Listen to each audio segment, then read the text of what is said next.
Le journal commence avec Échillé et le chantier qui démarre. Ah oui, le futur incinérateur, on en parle depuis des années.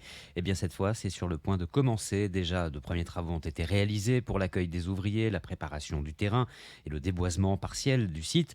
Les fondations vont-elles débuter dans quelques semaines au cours du mois d'octobre? Au plus fort du chantier, c'est 200 ouvriers qui seront à la tâche, avec beaucoup de sous-traitants locaux, explique le président du syndicat intercommunautaire du littoral, Vincent Barrault, le SIL, qui est le constructeur de cet incinérateur.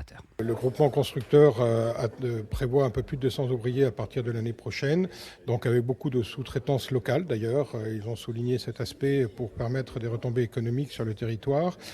Ce sera aussi des retombées économiques parce qu'il faut se loger, il faut se nourrir, etc. pour les autres.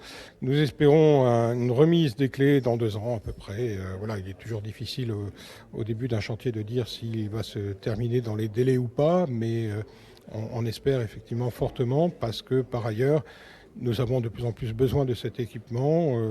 L'usine d'Oléron est aujourd'hui véritablement en fin de vie. Nous avons une ligne sur 2 qui est arrêtée actuellement parce que nous avons des problèmes d'obsolescence.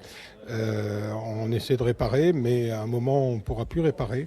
Et je rappelle qu'il y a aussi des emplois là-bas sur l'île d'Oléron qui sont prévus d'être repris dans le cadre de ce projet. Donc il nous faut aller vite. Et lors d'une conférence de presse hier, Vincent Barrault a démenti tout problème lié à la réglementation parasismique.